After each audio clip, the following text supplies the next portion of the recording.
My first call was to a smaller congregation that had gone through a series of short-lived and mainly part-time pastorates over the course of the previous 15 to 20 years.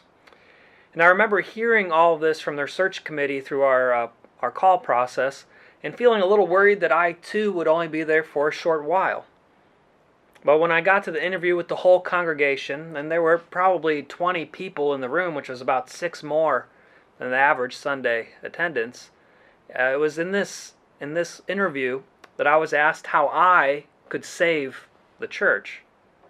Now, this should have been a red flag, but instead I thought maybe they had misframed their question. Maybe the intent of their question was okay, but the way they were asking it was a little bizarre. And so I spoke about how it is through all of us working together with God at the center that we can reconnect with the surrounding community and bring others to Christ.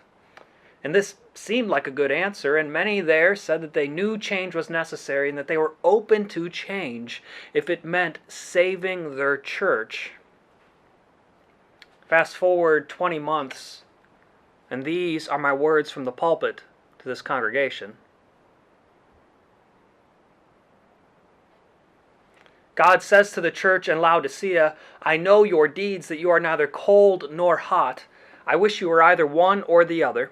So because you are lukewarm, neither hot nor cold, I am about to spit you out of my mouth."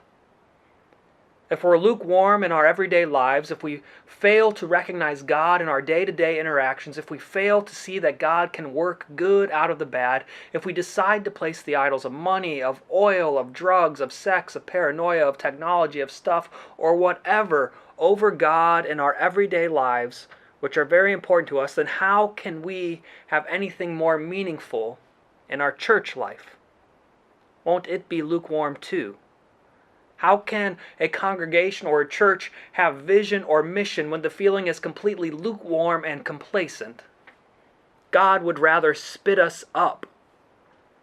God has worked through Tara, Lily, and me being here with all of you. That one's easy to see.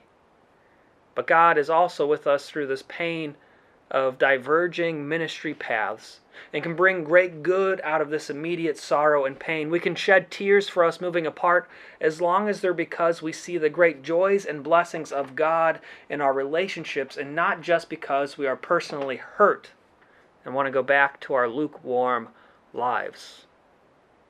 My hope is that this congregation hear this call from God to not be lukewarm, but to go and love outside of this church. Go and love. See God in your daily actions and be moved by compassion to help others where you can. My hope is that you leave here today knowing that we will never be truly separated because of our faith in God. And so now, my sisters and brothers in faith, to those of you who have accepted me and my family for who we are, and to those of you who have wanted to change us from the start, I wish God's blessings on you. To those of you who would shake your heads in anger or contempt with my sermons, and to those of you who would tell me weeks later how much you've been impacted by the words, I wish God's blessings upon you. To those of you who worship with your pets, and to those of you who put your own comfort aside so others can experience Christ in their lives, I wish God's blessings on you. To those of you who felt that I was too political, and to those of you who thought I wasn't political enough, I wish God's blessings on you. To those of you who thought I'd be here forever, and to those of you who were surprised that we're still here 20 months later, I wish God's blessings upon you. To my family, my friends, my loved ones, my acquaintances, and to any newcomers who happen to come today, I wish God's blessings upon you.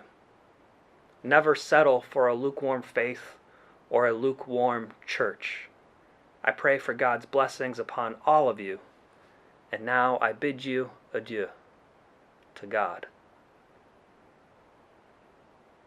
Those were my words and my final message to that congregation.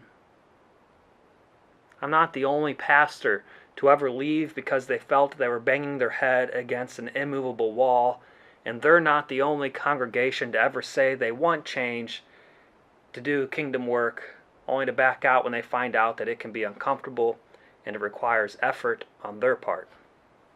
We did make it 20 months together, but our paths were heading opposite ways. A major sign of a dying church is that they don't see this pattern before them of draining and running off people who have devoted their lives to the service in the name of God. A major sign of a dying church is a decrease in the tenure of their pastors.